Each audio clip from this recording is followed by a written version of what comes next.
says in the last couple of weeks, Labour has set out policies that offer a clear and credible choice for the country, and he says we look forward to showing how Labour will stand up for the people of Britain.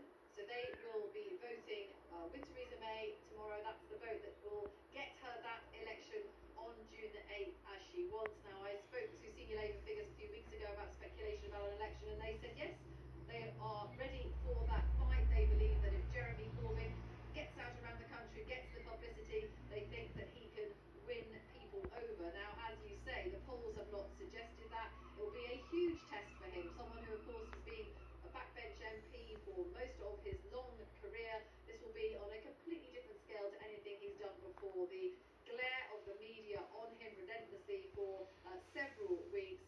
Of course, his supporters say that he will win people over, and that the more people see him, the more that they will like him. Now, of course, he's got a huge task. If you look at the last general election under Ed Miliband, that was a terrible result for Labour. They're going to have to try and claw their way back from that, but a big, big task for Jeremy Corbyn. Thank you very much, Vicky.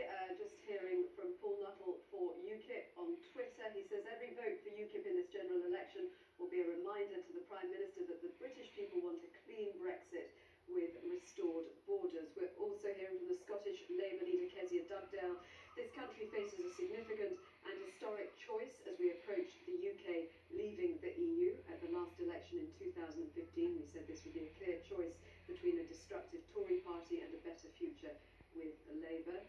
At this election, the choice will be clear: a Tory party intent on a hard and damaging Brexit, or a Labour party that will oppose a second independence referendum and fight for a better future for everybody. Well, let's go to our Scotland correspondent, Glenn Campbell, outside the Scotland First Minister's official residence, Bute House in Edinburgh. And is there any word yet from Nicola Sturgeon?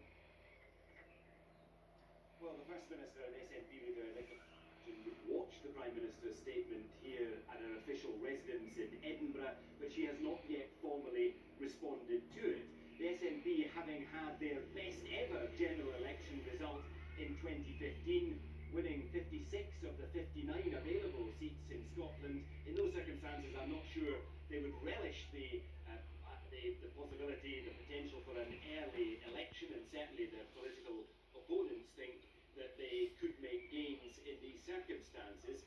Of course, the SNP do want a vote of a different kind in the next 18 months to 2 years, another referendum on Scottish independence. They've requested formally from the UK government the power to hold that, and the Prime Minister's response has been that now is not the time.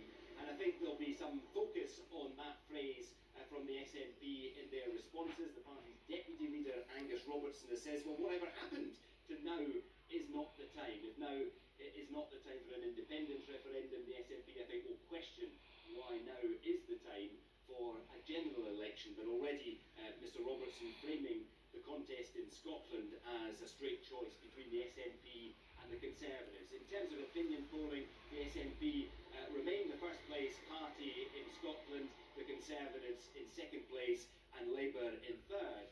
The Conservative leader here, Ruth Davidson, has yet to formally respond. I think, though, she will relish the opportunity, the chance of an early general election in Scotland. You mentioned the Scottish Labour leader, Kezia Dugdale, who says the party is ready and has been preparing for a general election. She says that Labour in Scotland will start the process of selecting candidates this afternoon. And in terms of a countdown, Peter Murrell, who's the chief executive of the SNP and happens to be the husband of the First Minister, Nicola Sturgeon, has tweeted saying that the polls open in 50 days and 19 hours. Thank you very much. Gosh, yes, we are right back in, don't we? 2 years after the last general election, June the 8th, we're headed for another one. So what do you think, those of